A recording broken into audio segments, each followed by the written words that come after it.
Any genuine Ouija stories? Yes. In the early 70s, in an old house on the coast of Maryland, my parents played with another couple after their pinochle card game ended, at the suggestion of their friends. It was during a full moon, and their friends had read that you needed a full moon and had to play on a solid wood table using crystal stemware. They set up on an old oak dining table, using a crystal wineglass with Scrabble letters arranged in a circle. Almost immediately, after asking "Is anyone here?" names of my mother's deceased family members were being spelled out. Parents, aunts, uncles, cousins. Some of the relatives were distant cousins that even my father hadn't heard of. My mother got very uncomfortable since the contact seemed to be focused on her alone, so she left the table. The remaining 3 people continued to call out the names being spelled, and all were relatives from my mother's side of the family. Some of the names were family nicknames that no one else knew. My mother's hair on the back of her neck was standing up, and she got spooked and asked them to stop. She never went near a Ouija board again.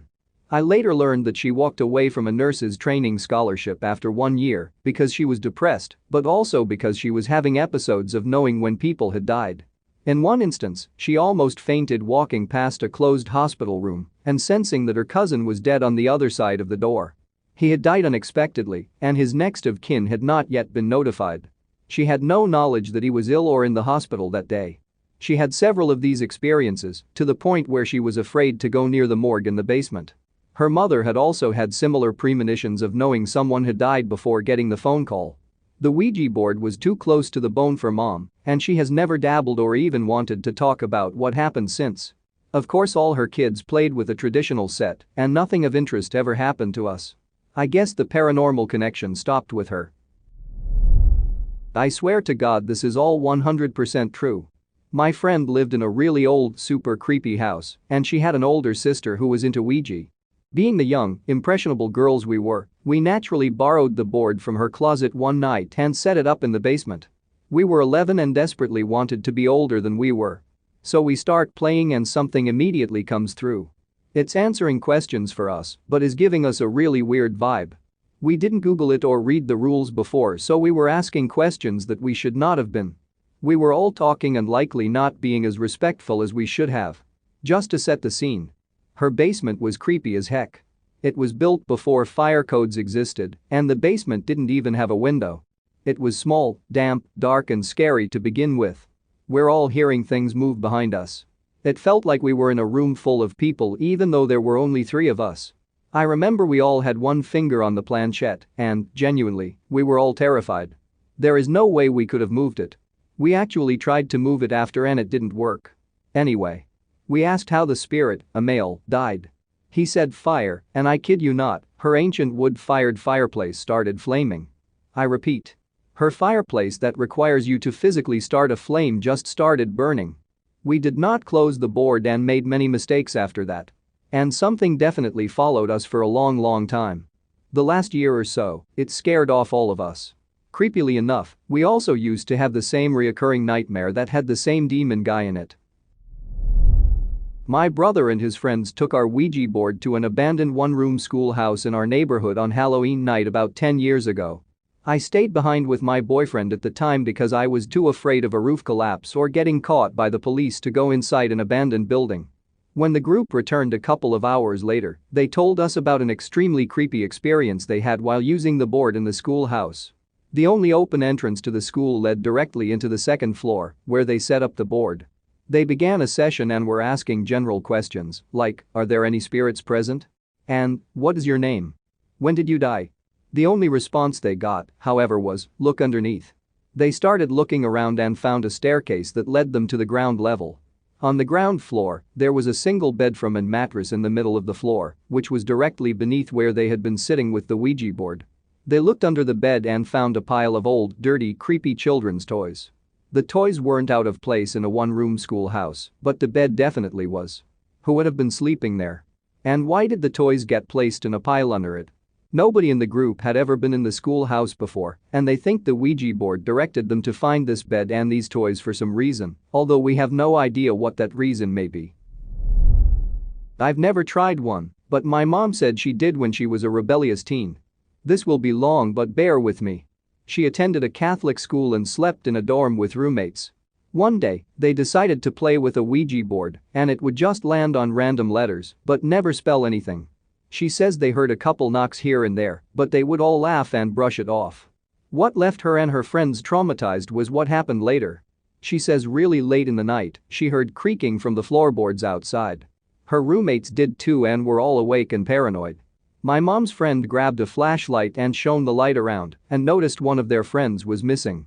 They frantically got up and looked for her in the hallway, and when they couldn't find her, they alerted their teachers, who were nuns by the way. They grabbed flashlights and looked for her.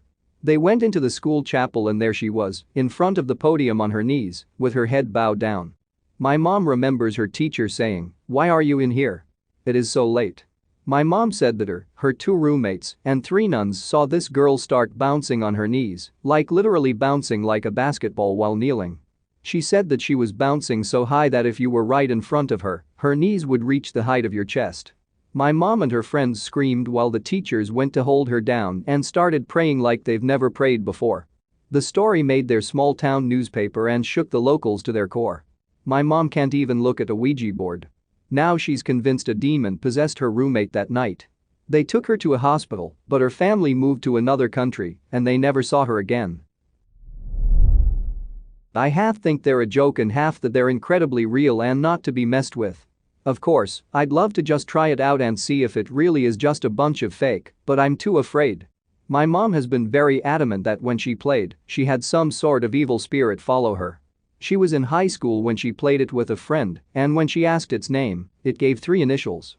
The answers started getting creepy, so they said goodbye. A few years later at school during exams, there was a break and as is customary, some brought in card games, board games, etc. and someone had a Ouija board and invited my mom to play. She didn't want to at first but eventually agreed since it would be all new people and it was a completely different board and place. As they were playing, she decided to ask its name and it gave the same 3 initials.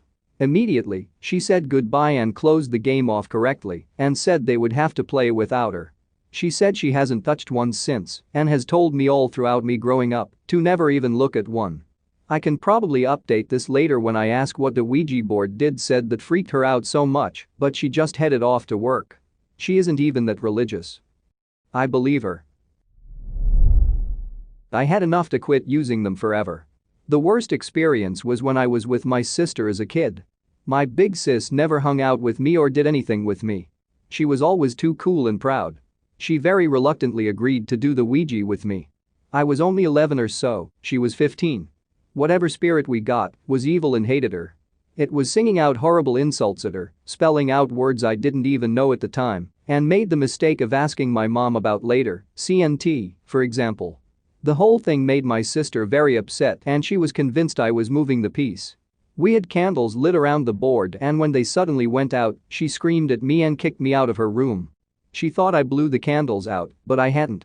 Sometime in the middle of the night, my sister came bursting into my bedroom crying really hard and going on about a phone call.